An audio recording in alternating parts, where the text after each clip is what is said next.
ludzie raczej się nie cieszą i nie są zadowoleni, że Prince wygrał. Wręcz są tym oburzeni, są wściekli.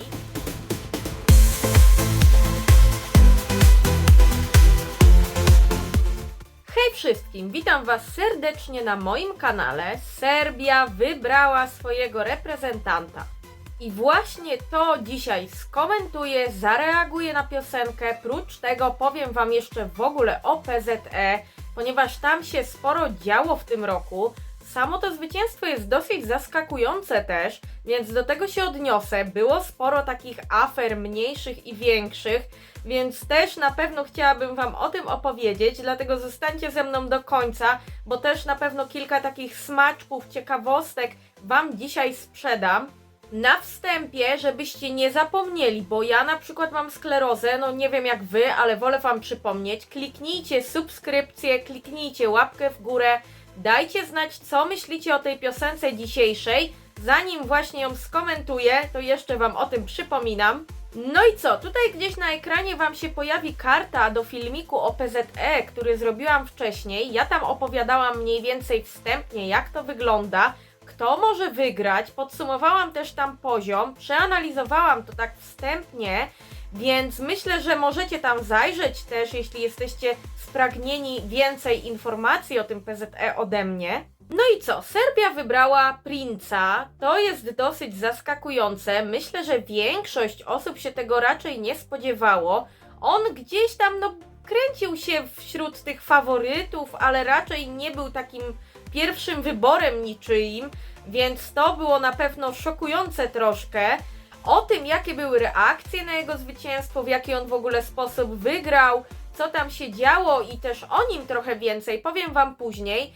Od razu oczywiście Wam też powiem, że ja tę piosenkę znam, no bo oglądałam i półfinały PZE, i finał, i też przed w ogóle całym tym wydarzeniem ja tych piosenek słuchałam, więc absolutnie piosenkę i występ znam. Zanim przejdziemy do reakcji i komentarza co do tej piosenki jego pod tytułem Mila, to jeszcze Wam powiem, jak Serbia radzi sobie na Eurowizji w ostatnich latach.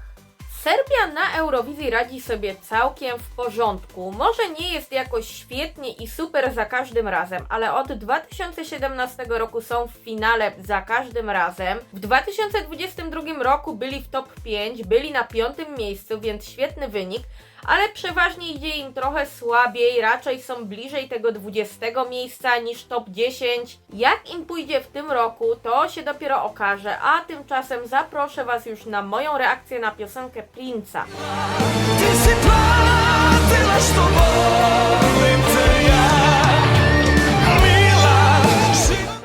Ta róża, to mi przypomina Aleksiejewa. No i co, mamy Prince'a na księżycu. Fajnie to wygląda w ogóle ten obraz. Widać, że tutaj był pomysł. No wokalnie jest też bardzo dobrze. No ładny obrazek, to trzeba przyznać. No piosenka też jest spoko.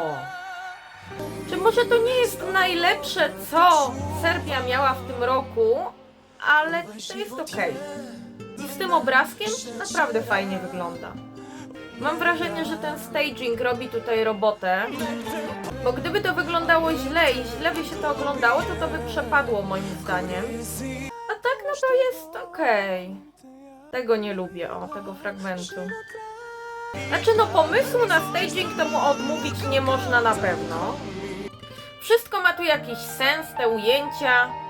Też takie, mam wrażenie troszkę, że może to jest przedramatyzowane.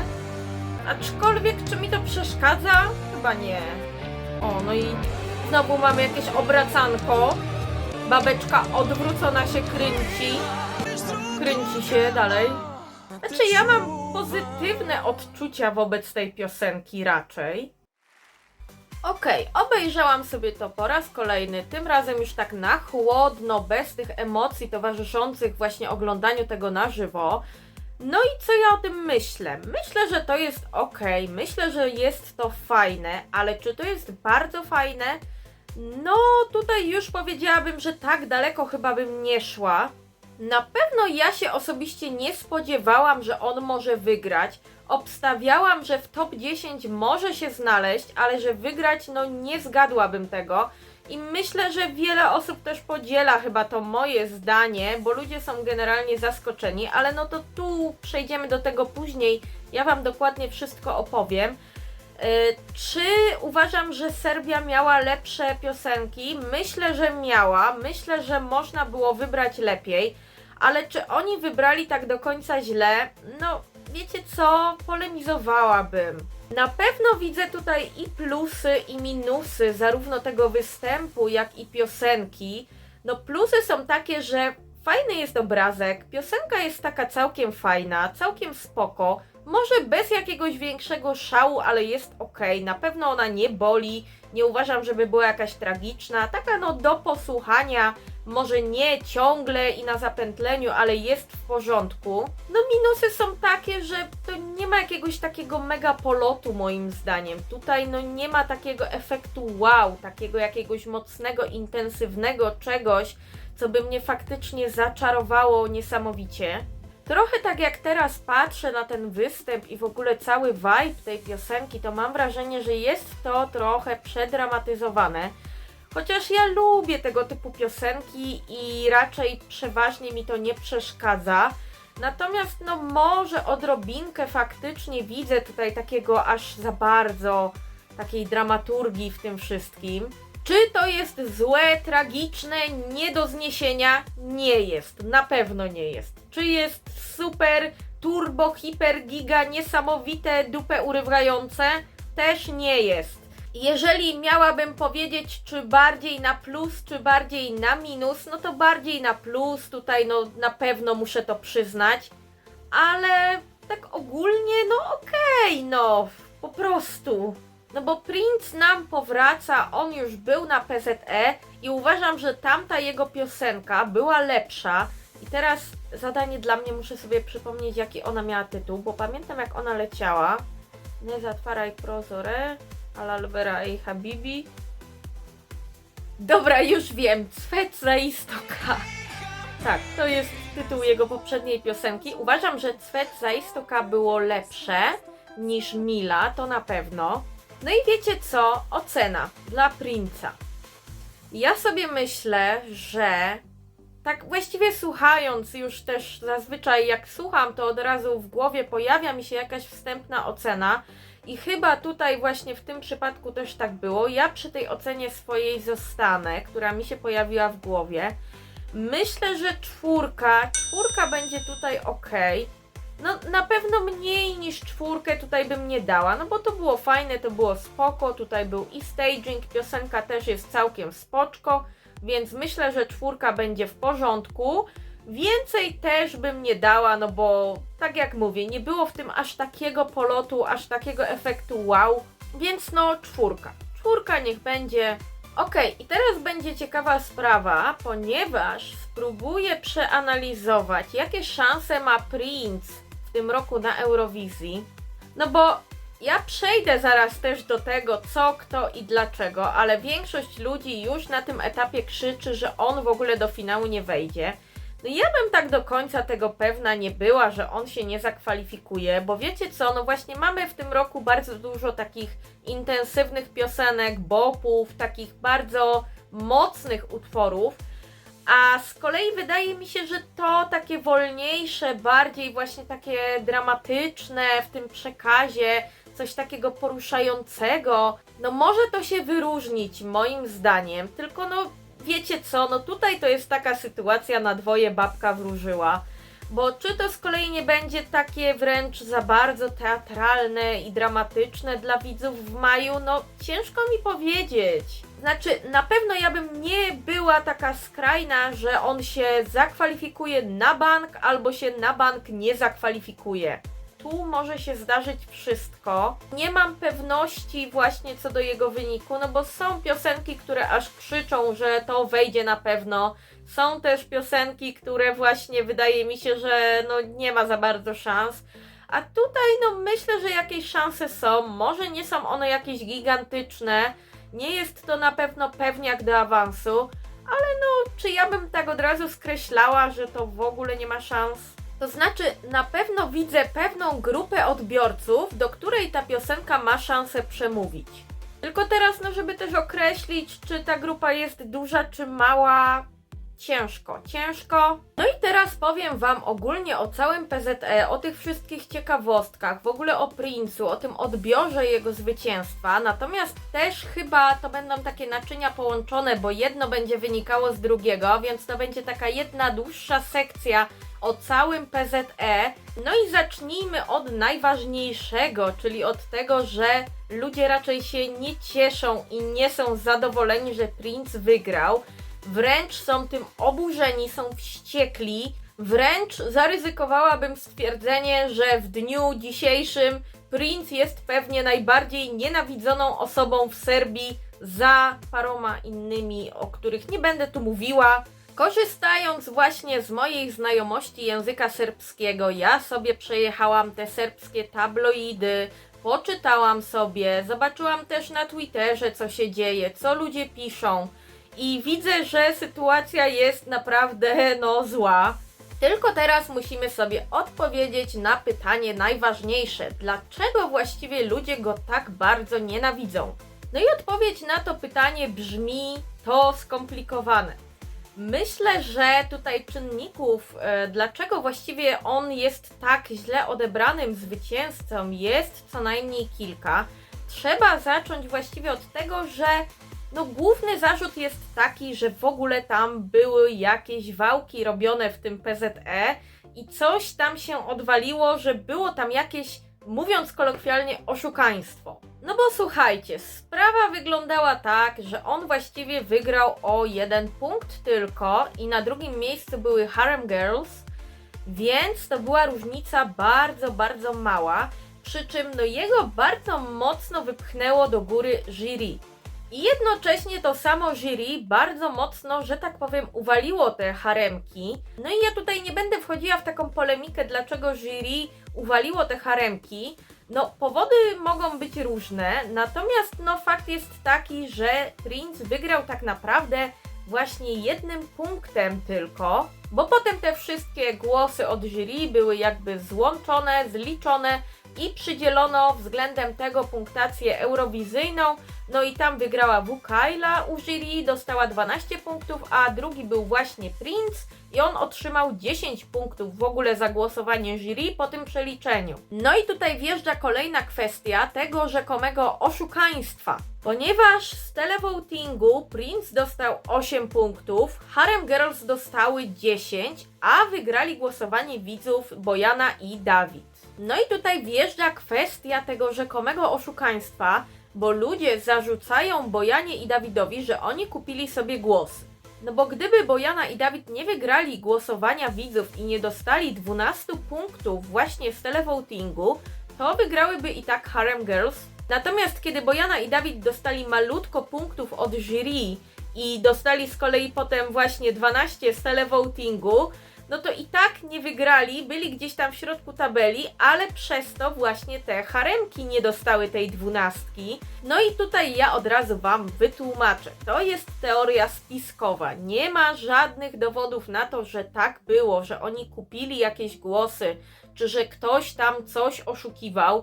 To są wszystko takie plotki na zasadzie, ktoś coś słyszał, wydaje się to trochę dziwne, ale z drugiej strony nie jest to też tak do końca niemożliwe. Ja tutaj się jeszcze poprawię, bo Bojana i Dawid nie dostali malutko od jury, bo oni dostali w ogóle od nich 0 punktów.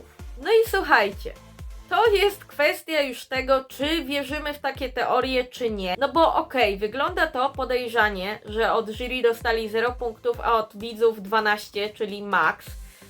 Można tutaj rzeczywiście się zatrzymać i zapytać, o co tutaj chodzi. Natomiast nie jest to też tak do końca niemożliwe. No bo wiecie, Szesto Czulo to raczej nie była piosenka taka jury friendly.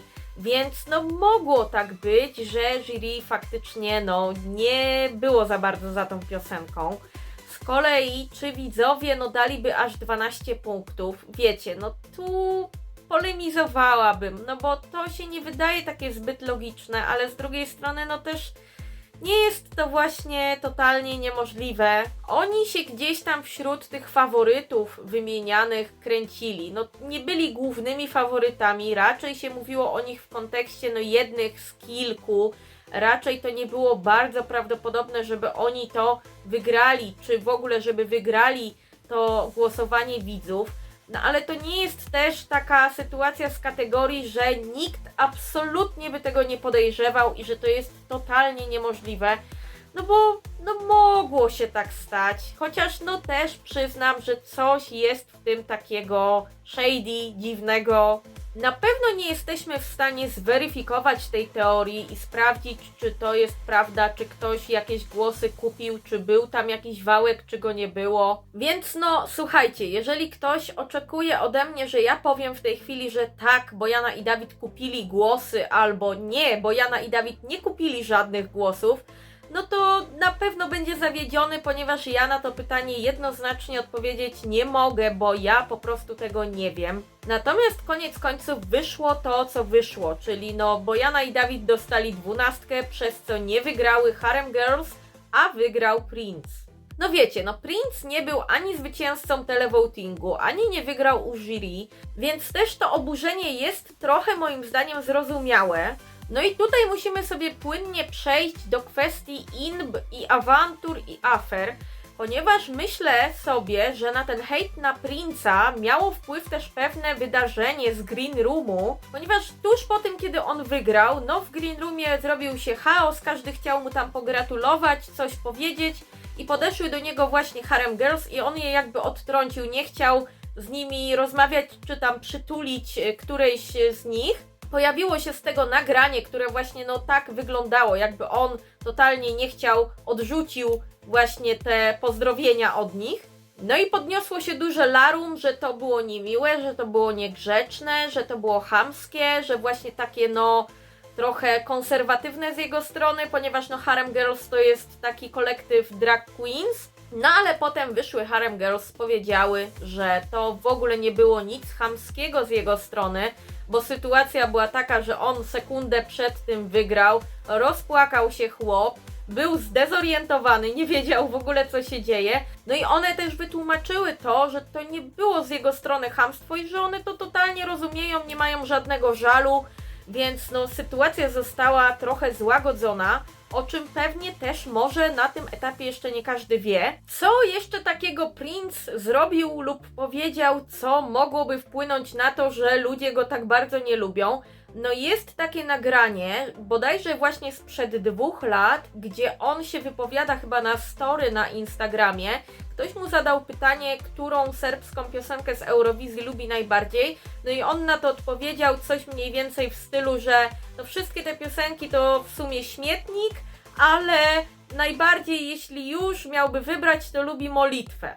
No i to rzeczywiście brzmiało niefajnie z jego strony, naprawdę bardzo, bo on dosłownie powiedział w tym swoim filmiku, że wszystkie te piosenki serbskie to było takie dziubre, a to słowo oznacza takiego śmiecia, czyli takie raczej niemiłe bardzo słowo. Czy to było chamskie? Było. Czy to było niegrzeczne, niemiłe i nieprofesjonalne z jego strony?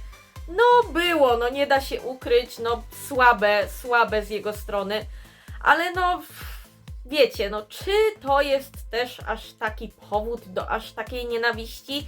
Myślę, że nie o to chodzi i że to nie jest głównym problemem tutaj. Myślę, że to jest na zasadzie takiego dodatkowego minusa, który ludzie znaleźli właśnie na niego. Podsumowując, myślę, że ludzie są po prostu wściekli na to, że nie wygrał ani zwycięzca jury, ani zwycięzca televotingu.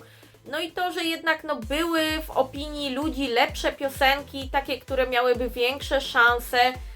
Zgodzę się z tym, że były lepsze piosenki i były takie, które miałyby większe szanse. Zobaczymy jak będzie, jak emocje opadną, bo być może za parę dni trochę się sytuacja uspokoi. Ja się z jednej strony też nie dziwię Serbom, że się troszkę wkurzyli na to, bo wiecie, zawsze to jest niefajne, jeżeli zwycięzca televotingu nie wygrywa, to jest pierwsza sprawa, a tutaj jeszcze dodajmy, że to nie był też zwycięzca nawet jury. Więc biorąc pod uwagę też te wszystkie plotki o tym kupowaniu głosów, o tym wszystkim, no troszkę rozumiem, no nie da się ukryć, że rozumiem. Z takich jeszcze ciekawych rzeczy około PZE, które się wydarzyły, no to oczywiście trzeba powiedzieć o Mai Nikolić, która no nie zawiodła. Ja już Wam to w tamtym filmiku mówiłam, że jeżeli się po kimś spodziewać inby, no to właśnie po niej. No a już zwłaszcza, że ona nie weszła nawet do finału, no to już było po prostu niesamowicie ostro z jej strony. No i tak tutaj pokrótce opowiadając, o co jej w ogóle chodziło, no to właśnie o to, że nie weszła do finału. Mówiła, że kupiła sobie 4000 kart SIM i z każdej wysłała po 10 głosów, więc no musiała wejść i że na pewno to jest oszukaństwo, ponieważ no miałaby wtedy bardzo dużo tych głosów, na tyle dużo, że spokojnie weszłaby do finału i jeszcze wygrała ten półfinał. No o niej można w ogóle bardzo długo opowiadać, ponieważ no ona jak zawsze miała zarzuty do wszystkiego i wszystkich. Właściwie to jak się nie zakwalifikowała, no to była wściekła, powiedziała, że no wszyscy poza nią to są śmieszni i że w ogóle są jak jej dzieci, że tylko ona jest tam największą gwiazdą i że ona powinna wygrać. No wiecie o co mi chodzi, wiecie jakie to były, z jakim vibe'em były to wypowiedzi. W ogóle 24 godziny przed jej występem jej stylista uciekł z roboty, powiedział, że nie będzie z nią współpracował, ponieważ jest chamska i obwieścił to na Instagramie, że kończy współpracę, więc została bez stylisty. W dodatku Maja Nikolić jeszcze występowała z nogą w gipsie, bo coś tam jej się stało, złamała nogę, więc też ten jej występ wyglądał pewnie nie tak, jak ona by chciała. No były też zarzuty bardzo dużo wobec samego RTS, że to jest oszukaństwo, że tam były wałki. No w każdym razie PZE tegoroczne wywołało w Serbii masę emocji, masę różnej wściekłości. No ja na pewno muszę powiedzieć, że właśnie ludziom się nie dziwię, że są rozczarowani. Natomiast no czy piosenka Prince'a jest taka absolutnie najgorsza? No wydaje mi się, że też nie. No owszem, no były lepsze piosenki, mogli wybrać lepiej, ale końcowo czy no wydarzyła się jakaś tragedia? Jeżeli chcecie znać moje zdanie subiektywne, to uważam, że owszem, no ja też jestem trochę rozczarowana, ale no może nie aż tak, żebym po prostu była czerwona z wściekłości. No i jeszcze z takich ciekawych rzeczy, z takich powiedzmy ciekawostek, to jest to, że kiedy jeden z członków jury, ten dyrektor w ogóle całego składu jurorskiego, przekazywał swoje własne głosy, jak on zagłosował, to powiedział, że w ogóle przeprasza, ale w tym roku PZE prezentuje bardzo zły poziom, w sensie, że piosenki są złej jakości, tak powiedział. Dakle, evo ovako. Prvo bih hteo da se izvinim zbog prosečno lošeg kvaliteta, čast malobrojnim izuzecima pesama koje su pristigle na ovogodišnju pesmu za Euroviziju. Bar je to moje mišljenje. No, PZE w tym roku zdecydowanie wzbudziło masę emocji, a jak wyglądało to technicznie, jak się to oglądało moim zdaniem? No tu muszę powiedzieć, że ja mam pewien dysonans i mocno się zastanawiam, co Wam powiedzieć, bo przez większość PZE, a już zwłaszcza przez te półfinały, ja miałam wrażenie, że jest jakoś pusto. Ja nie umiem tego opisać, ale te piosenki, te stagingi, jakoś mi się wydawało, że tam za każdym razem czegoś brakuje, że to było takie za mało intensywne.